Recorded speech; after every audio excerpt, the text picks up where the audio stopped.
আমার হাতের ফলের ক্যারেটটিতে আজ কটা গাছ বসাবো, তার জন্য ক্যারেটটিকে তৈরি করে নেব।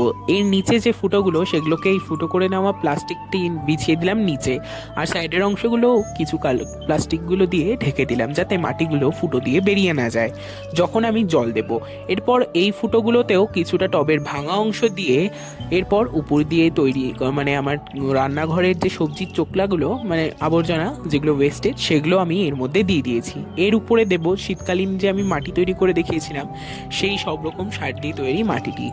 পুরো টপটি বা ক্যারেটটি আমি এইভাবেই ভরে নিয়েছি। এবার চলো চারাগুলোকে বসাবো। এই যে দেখছো চারাগুলো, এগুলো তো বকচয়ের চারা, তোমাদেরকে আমি এর আগে দেখিয়েছিলাম যে এনেছি।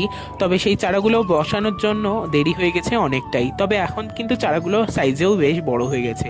তাই আজ আর দেরি না করে আমি কিন্তু সবগুলো চারা আমি এই পাত্রটিতেই বসিয়ে দেব।